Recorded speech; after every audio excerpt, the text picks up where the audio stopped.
Take a pit stop for all things NASCAR with the 4 Tire Change podcast. Here is your host, Dawson Iserlo. Just when you think you know where the NASCAR Cup Series is going, you think you got it figured out, it's a big-time win. Ryan Blaney, defending champion. He's going to start his path to defending his title with a big-time win at World Wide Technology Raceway. Just when you think you have all that figured out, it's when NASCAR reminds you how unpredictable it can be. Welcome into another episode of 4 Tire Change. Dawson Iserlo with you via ESPN Southwest Louisiana Sports Station. Thought it was a normal day in the NASCAR Cup Series. Couple of contenders, a great battle. Ryan Blaney, Christopher Bell, that 20 machine for C-Bell was so fast all day long. Those two are going to battle it out for the win. Bell has an issue, engine troubles. He's going to have to back off. Ryan Blaney's going to cruise to the win. Man, so much adversity for that Penske team this year, right? Joey Logano on the wrong side of the cut line. Ryan Blaney in the playoffs, but not running consistently well, not winning races. 0 wins for Penske this season. Austin Cindric outside of the cut line as well. Kind of wondering about his future with the organization. All of that got shaken up in a massive way over in St. Louis with just really one of the most unexpected finishes of the NASCAR Cup Series season. Blaney's cruising. As we mentioned, he had that battle with Christopher Bell. He's going to get to the end, and this is going to be an easy win for the 12 team. He's got Cindric charging a little bit, but he's got plenty of a gap. And all of a sudden on the last lap, coming to the white flag, Ryan Blaney inexplicably runs out of gas. I mean, I don't know who could have seen this one coming. Blaney, it felt like everybody was way good to go on gas. We thought of a fuel window of 70-plus laps. There was 64 to go when he filled up. Apparently he didn't get it filled, and that was what ultimately cost him the race. So who's there to swoop in and take the victory? His teammate, Austin Cindric, a guy who hasn't won a NASCAR Cup Series race since his very first Daytona 500 victory when he became a full-time driver in the series. What was it, 80 races ago? Cindric wins. Now he's in the playoffs. He takes that bubble and shrinks it by another spot, and he gets Penske their first win of the season. I guess the bright side for Penske is that they happen to have one of their other drivers in second at the time. So Cindric's the one who takes advantage and not, Christopher Bell or whoever else would have been up there. Just a wild day. And we go back a little bit. It starts with Michael McDowell securing the pole. What is it? 3rd pole of the season. McDowell has been unbelievable qualifying the number 34 car, and he held up most of the first stage, had a chance to win it. Eventually, you could tell that 20 car was faster. You could say what you want about the racing at World Wide Technology Raceway. I enjoy tracks that are different, and this track is different, so I'm not going to kind of put shade on it. Was it great racing all day long? No. But Bell did get by him, and I thought that was good. So McDowell doesn't win the stage, but he runs up near the top 3.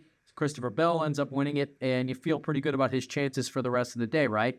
We saw some different strategy things play out, but really, no matter what it was, that 20 car found his way back to the front. So, a lot of times you like to see the fastest car rewarded, and it looked like for a long time he was going to be.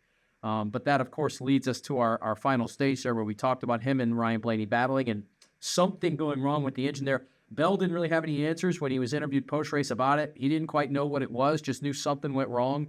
And unfortunately, it made him have to back off. Cool moment, though, Martin Truex Jr. pushing Bell down the back straightaway a couple different times there to help him finish a little bit better. And he ultimately finishes, I think, 7th, when it could have been much worse than that. He could have finished where Ryan Blaney did, which was on the tail end of the lead lap after running out of gas. Just, again, what a shocking development that was. Coming to the white flag lap, you feel like he's got it won. This is going to be a bit of a quicker episode because, I didn't think a ton unfolded that we needed to break down. And we talked a lot last week about the waiver. Like when this video gets posted, there's a good chance NASCAR will have made a decision. But at the time that I'm recording this, they still have not with Kyle Larson. And I don't know what to make of it. I really don't. He was involved in an on-track incident yesterday, himself and Kyle Busch. Kyle Busch, man, for a while we kind of thought this is kind of a newer, more mellow Kyle Busch, right, with RCR. Now he's starting to get into it again, and we saw what happened with Ricky Stenhouse, and now he and Kyle Larson going at it. They eventually kind of take each other out there. Man, I don't know. Like, you're both going to end up with pretty good finishes. You both have pretty good cars, and I put more of it on Busch. It seemed like Busch is the one who reacted more than Larson did. But to end up taking both those cars out of contention, I don't know if either one of them had race-winning cars, but we talked about how good Kyle Busch has been at this track in the past, and so I don't know. I didn't know what to make of that, and I don't know why Kyle kind of reacted the way he did in what was, good competitive racing for the most part, in my opinion. So that was another kind of side plot story here.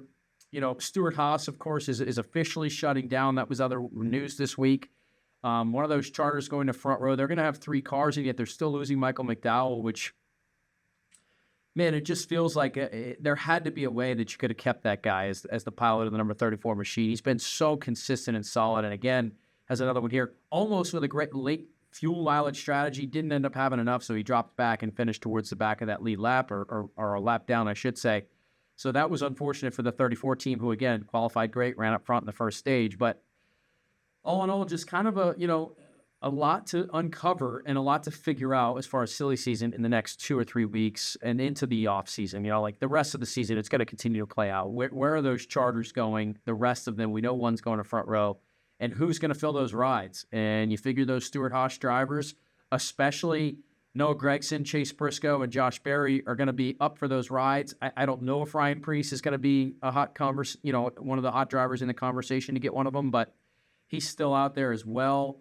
You've got some, nice, solid Xfinity Series drivers that feel like they're going to be ready to take the next step. Harrison Burton, likely out of the 21 car, if I had to guess. So, man, a lot to uncover in silly season, and we'll certainly unpack that as things go. But, the point standings now, it really does make things a lot different with Austin Cindric winning a race. We saw Suarez early, and he was in the playoffs for a long stretch. Now he's out, but, of course, he's in with the win. Cindric adds himself to that category.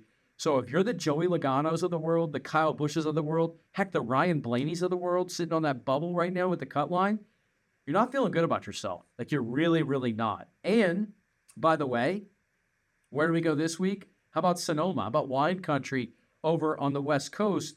Another track where we've seen Michael McDowell come up and win these things. You're going to have some road course ringers, perhaps, which obviously that doesn't take away a playoff spot if somebody like Allmendinger jumps up and wins one for Colleague, but you're going to have a lot of different stuff going on at Sonoma that could impact these playoffs as well. And if you're Ryan Blaney, or if you're Joey Logano on that Penske team, away from that, if you're Kyle Busch, if you're Chase Briscoe, you got to find a way to get some good results with some stage points, not only at Sonoma, but moving forward. And I think that bubble becomes really interesting. And more importantly, if you're one of those guys, you want to get yourself a win. You do not want to worry about this bubble, because I have a feeling we're not done stealing playoff spots.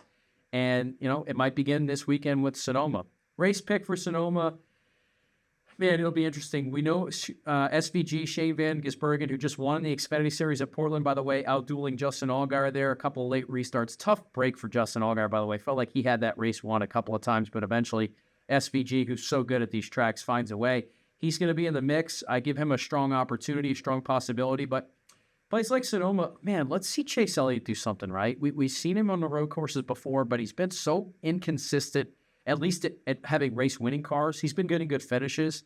I like the 9 team. Let's see what Elliott can do. We know that car is going to be fast. Let's see if Chase Elliott can get his first win at a road course in quite a while. I think it's all the way back. What was it, the Roval a few years ago? It's been a long time for him.